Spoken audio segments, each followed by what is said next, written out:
Hello everybody, I am here for my first episode as I gave you a teaser last week of my new little video show. I'm going to call it Mythical Mondays. So I'm going to talk to you about the mythology behind plants. I'm also going to include some real life history. You may have seen me write about it before, but I thought we'd do a little video channel.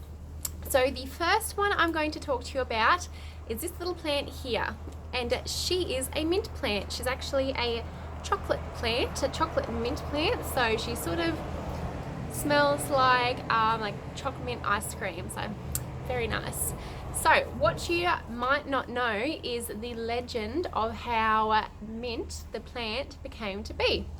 So we are going to go all the way back to ancient Greece and talk about the god of the underworld. And you will know him from the Hercules movie, from Disney, Hades. So Hades was the god of the underworld, and he fell in love with his niece, technically, if we're gonna go down that way. Anyhow, her name was Persephone. So she was the goddess of spring, and she was also the goddess of vegetation. So in ancient Greece, there was a lot of grain that was eaten in their culture. And what they used to do is during the colder months, they used to pop all the grain underground to preserve and germinate it as well.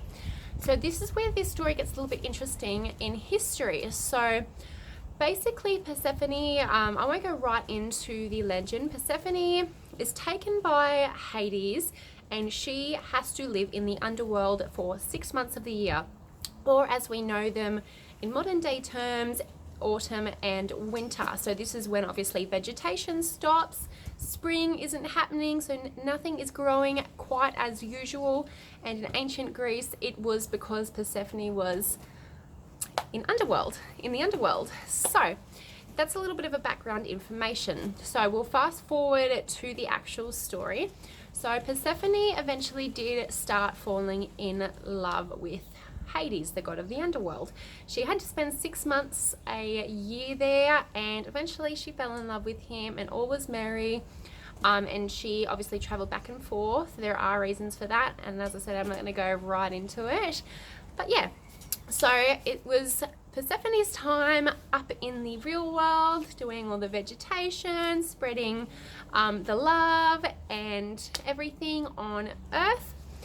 And Hades was maybe being a little bit of a naughty husband in the underworld.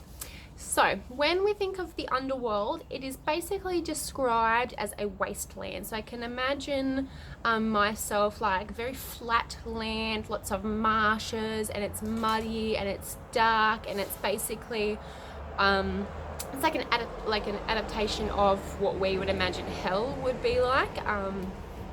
So yeah, and obviously in those marshes, Hades walks around and rules as he is the king. So in some of the marshes, you have what we call nymphs. So nymphs live in water, around rivers, everything like that, and they're tiny little creatures, sort of like what you would imagine a fairy would be like. Anyhow, there was the prettiest nymph in all the land down under, and she was after Hades. Now, just remember, Hades is the king. He is the god of the underworld. So he is the cool guy down there. He's the ruler. He's the best. So everybody wanted to be with Hades. Maybe he was really good looking. I don't know. So there was this little nymph called Minth. So M-I-N-T-H-E, Minth. So Minth took a liking to Hades and flirted her way into his life, and in a lot of texts they had relations. So just remember, he ended up marrying Persephone. So Persephone is upstairs, as in on Earth, for 6 months. He's down there, he's bored, he's found this nymph who's really, really pretty and really popular, and he's gone, alright, okay, my wife will never find out. She does find out. She comes back in winter and is enraged. If you can imagine like modern day TV, she's come down, her husband's out, and it's all the other girl's fault, and she is out for revenge. So her revenge, as she is a goddess, is not like the normal revenge you will see on TV.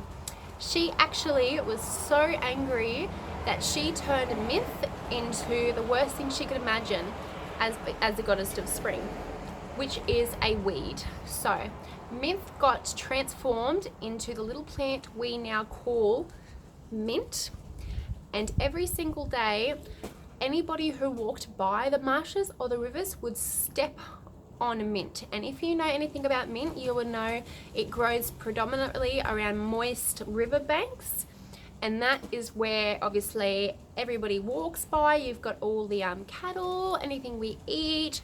There's always being stampedes and things like that drawn to riverbanks. So it's probably one of the places a plant is going to get crushed and kicked and stepped on the most. And every time that happened, she released a scent, which was also like a cry for help, which is the smell of the mint plant. So if you crush it, sorry mint, you can smell it and it smells really beautiful. So Persephone has gone out of her way to transform Myth, the husband stealer, into this little weed we now know as mint. And that is the origin story for the mint plant in ancient Greece. So there are a few things that makes this a little bit interesting. The fact, as I said before, that they obviously had some sort of idea between summer is growth season, winter is dormant season. You can see that they're well aware of farming and everything like that, and that comes with it. They've got an idea of agriculture, they've got an idea of how to store grain. And it's really interesting that when you think of Hades being the god of the underworld, he is underground. So it's almost like the legend or the myth of the underworld was an adaptation of, sorry, car's really loud. It was an adaptation of their idea of how food comes to be, how they store it, how it grows, the different seasons, everything like that. So you can really take a lot away from these stories. And obviously they were gods to the people that retold these stories. So in a lot of ancient history texts, it's not so much about the story as much as it is their view of the world.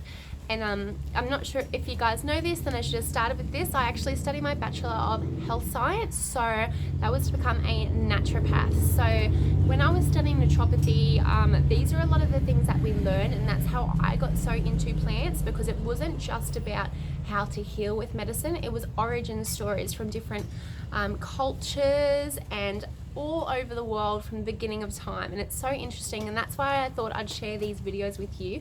We can learn together about some really interesting backstories, because something as simple as a mint plant could have this really interesting background story or legend that you didn't even know about it, and I just think it's fascinating. So I hope you enjoyed, and we will do one next Monday, and I will tell you guys what it's going to be about soon.